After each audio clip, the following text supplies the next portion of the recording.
hi. Sorry, I didn't see you there. You just caught me in the middle of my Station 11 reread because I am preparing for something very exciting, something I've been talking about for years probably, and it is the launch of my sci-fi podcast, The End of the World Book Club. The first 2 episodes have been recorded. There are a few in the making still, and for one of those, I need your help. The very first episode is going to be about Station 11. I mean, how could it not be? And I am looking for short audio clips, 30 to 45 seconds, where you talk about your personal reading experience of Station 11. Did you read it during the pandemic or before it? Or have you actively avoided it? What was your experience like? What did you love about the book? Did it help you in any way? Maybe if you haven't read it, would you consider reading it in the future? And why would you or why would you not? Or anything else that you think would be interesting to share in a 30 to 45 second voice clip. You can email them to booksandquills@gmail.com until I set up a proper email address for the podcast,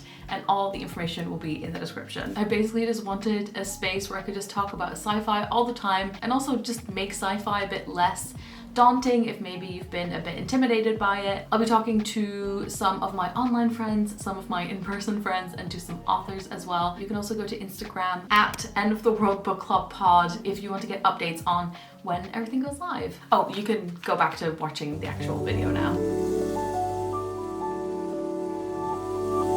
I've spent a lot of time recently planning for my sci-fi / apocalyptic dystopian book podcast, and in the process of planning this I've actually bought quite a few books, but of course I have to make some sort of selection, decide which ones I want to read first. And I recently saw Jack Edwards do a video where he read the first lines of books that he wants to read, and Ariel Bissett has also made a few videos where she judges classics based on their first sentence. I really liked that idea, so I've pulled 10 books from my shelves that are either sci-fi or apocalyptic. Specifically, I'm gonna read the first sentences just to get a better idea of them. Like, I've read the summaries of them before, but I want to get a little taste of the writing style. The first one is Wild Seed by Octavia E. Butler. I've read The Parable of the Sower and Kindred by this author, and I would like to read everything she's ever written. I'm trying to get my mind around the different series. This says that it's a patternist novel, and it's the first on the list, so I'm not like launching into the middle of a series. So it starts by saying Book 1,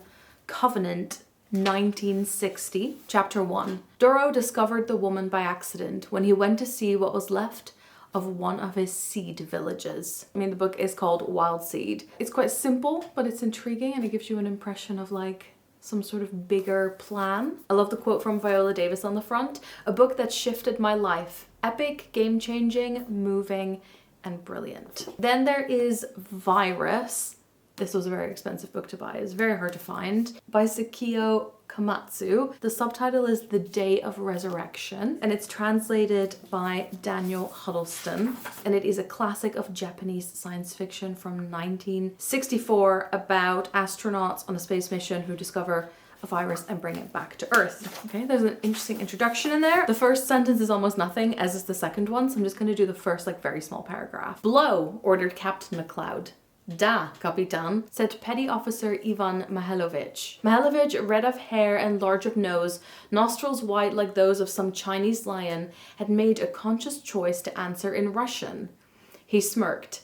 It was his way of snubbing his strict American captain, a man hard in both mind and body. Interesting writing style, very direct, does not seem like it's going to be very difficult to read. I wonder if it's quite a recent translation. Yes, the English translation is from 2012. Then I have Lagoon by Nnedi Okorafor. I forgot that I had a proof copy. It's from 2014. It's called Lagoon. I've had this for a long time. I love this cover. I think it's great.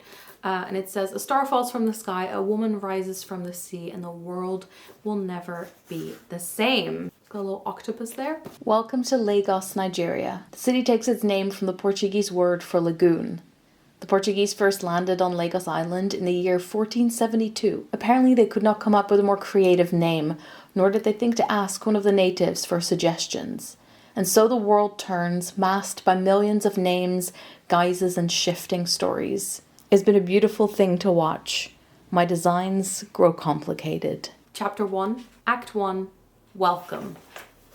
Prologue. Moom! M-O-O-M! Exclamation mark.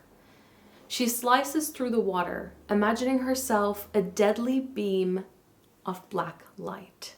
I really like that. Then we have War with the Newts. The author was born in 1890 in a village that was part of the Austro-Hungarian Empire. One of the key creative figures in the Czechoslovak Republic. He was a journalist, travel writer, novelist, and playwright. This is about the discovery of a giant species of newts that they find in Sumatra, and they're really intelligent and they can use tools, and then the rest of the world discovers about them. Chapter 1, The Strange Behavior of Captain von Tok. If you were to look for the little island of Tanah Masa on the map, you would find it right on the equator, a bit to the west of Sumatra. But if on board of the ship Kondon Bandung, you were to ask Captain J. von Tok, what is this Tanah Masa, before which he had just dropped anchor, he would curse for a while and then tell you that it is the dirtiest hole in all of the straits, even worse than Tanah Bala, and at least as damned as Pini or Banjak. Is this all one sentence? That's basically a whole page. Wow, okay. We'll see where that goes. I've just flipped to another page and the chapter is called Of the Sexual Life of the Newts. I'm assuming there is going to be some like commentary on colonialism. I have read H.G. Wells' The First Men in the Moon, where they travel to the moon and they find this species of ants that they try and communicate with and like go to war with. Very curious, we shall see. It's very fun to get like just a little taste of what a book is like. Then we have The Ones We're Meant to Find. Again, beautiful cover. This is a YA book and it definitely has to do with climate. It says, if you loved We Were Liars or Black Mirror, those are interesting comp titles. I keep having to move a little bit, stay out of the sun. Okay, let's go. Chapter 1. Oh, it also has like beautiful end papers. I wake on my feet, wind tangled in my hair. I'm gonna give this one another sentence. The sand is cold beneath my arches and the tide is rising. White foam and grey water frothing around my ankles before fizzing through my toes. Another water opening. Doesn't give you too much. Then there's Blue Ticket. I have read the previous book by this author. I think she already has a new one out again. Author's previous book was, yes, The Water Cure, which I loved, one of my favorite books. I think this one's a bit more like Handmaid's Tale-y, but it's all going to be about the execution, I think. And I mean, the writing in The Water Cure was gorgeous. Chapter 1, Lottery, or Part 1. It began with the allocating of luck, our bodies pinballs inside a machine. It was the year of overlapping adolescences, when the girls started to faint and grow tall. I like that. It works for me. Her writing is very effective and intense. I like that as a first start. Okay, then we have another classic. I'm reading this for a book club soon as well, which is why I have it.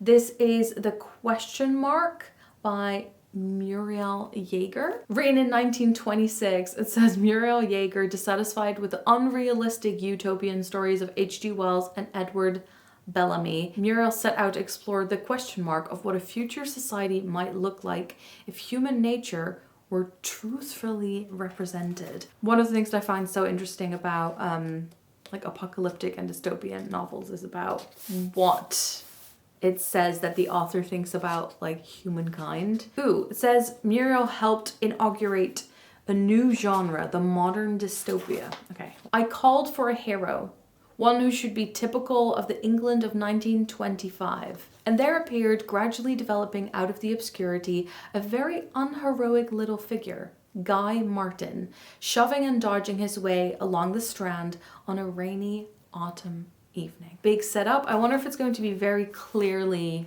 almost like an essay, like very much like here's an idea I'm going to show you, instead of it reading more like an ordinary novel. This is in the Watchful City, which I was supposed to read for book club but never did, but I bought it anyway. I know absolutely nothing about this book. Anima closes her eyes and sees the world. And it's the letter like A and E combined. I'm guessing that's like a pronoun, a neo-pronoun maybe. I'm gonna give you one more sentence because it's good. A borrows the body of a crow in flight.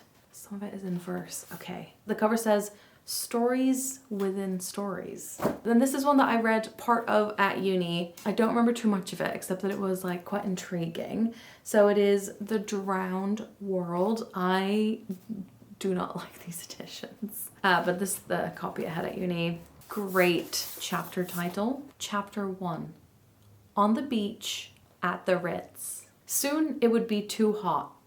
Looking out from the hotel balcony shortly after 8 o'clock, Karens watched the sun rise behind the dense groves of giant gymnosperms, I'm guessing that's some sort of plant, crowding over the roofs of the abandoned department stores 400 yards away on the east side of the lagoon. So this is set in a drowned London, which I think is a very interesting setting. Then finally, one last proof copy. This came out last year. It is called Lambda, and it's about aliens. Again, super short first sentences, so I'm gonna give it like 2 or 3. So the first one is, hello. Hello, how are you? I'm fine, thank you for asking. Isn't this a lovely day to sit in the living room amongst all the sunlit plants? That is not giving me a lot. Let's see which ones I'm most interested in from this. I think Lagoon is going to be probably quite adventurous. Blue Ticket, beautiful writing. I just want to see what this author does with this kind of setup. Just noticed the really beautiful end papers as well. So that one, In the Watchful City, because it seems very experimental. And as my classic, probably The Drowned World. Okay, definitely think that's given me a bit more of an idea. I think it's an interesting selection. So let me know if any of those stood out to you, if you've read any of them. And I'm going back to my Notion doc to keep working on the planning. I'm hoping to read a lot of sci-fi this year. I just posted my favorite books of 2022 video, so if you're looking for more recommendations, that is definitely the one to watch. And I'll talk to you soon. Doei!